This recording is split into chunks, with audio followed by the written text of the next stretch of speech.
I will ask for help. I will exercise humility and ask for help. I will not be a martyr or fly solo because I know collaboration generates better ideas than working alone.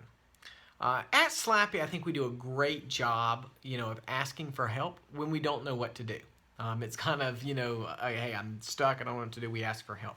I think the biggest area that we can grow in terms of asking for help is when we know one way of doing something, and then we just continue to do it. And we don't always pause, we don't stop to think, hey, maybe I need to get some feedback about another way that might be better, or a combination of my way and another way that might be better.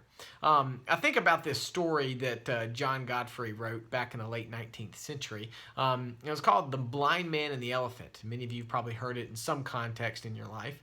But basically, you got these 6 blind men that are all touching an elephant. And the first one, feels the side of the elephant like, oh, this, it feels like it's a wall. The next one's like, holding the trunk and like, no, it's more like a spear. The third one, feels the tusk and like, no, it's more like a snake. The fourth one puts his arms around the leg and said, no, this is definitely like a tree. The fifth one feels the ear, says it's like a fan, and finally the last one has the tail and says, nope, it's like a rope. Now, all of us knowing the bigger picture of what an elephant looks like and so forth, we can say, yes, all of them are right. Yes, the side does feel like the wall. The feet do feel like a trunk. The tail does feel like a rope. But as blind men, obviously they can't see the bigger picture, and they're all arguing about, what is this? And I think that really applies when it comes to asking for help. And what it really points to the fact is we don't know what we don't know. That doesn't mean that every time you do something, you need to ask for help on everything. But from time to time, especially something you've been doing a long time, pause and say, let me get somebody else's perspective, and ask someone else who also does the same thing, how do they do it? Why do they do it that way? And see what we can learn. And as we do that, we may find out that this elephant that we've been working on may be much bigger than we thought, and there may be another perspective. It's why that we have a lot of different, meetings that cross different personnel. It's why I'm inviting an accounting person to an operations meeting, or an operations person, into a facility meeting.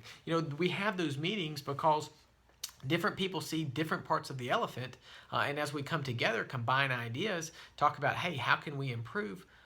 New things emerge. The next thing I would look at when it comes to asking for help is realizing that sometimes when you ask for help, it's not you that is getting the benefit, but the other person. A lot of us are kinesthetic type learners. We learn by doing. And when you ask somebody for help and they get to come alongside you, when they get to do what you do, that helps them learn. And so think about, maybe when you're asking for help, you're like, oh, okay, I've already asked for help. Maybe you really do know the most or the best in terms of the company. But also consider those other people who need to learn from you. And sometimes asking for help is a way to even teach somebody without being obnoxious about, hey, I know better than you, let me teach you this. But it's a really good way to say, hey, come along and come help me. And now they really become more open to learning about what it is. They get to be hands-on with doing it, and is a much more effective learning process. And I'd be pretty surprised if you don't learn something through that process as well. So as you go this week, consider, hey, what's an area that maybe I do need help to ask for help? But more importantly, what's something that maybe I haven't thought I need help with that I can get some input from somebody or a group of people and get some value from that? Some way that I can learn just a little bit more about another part of the elephant.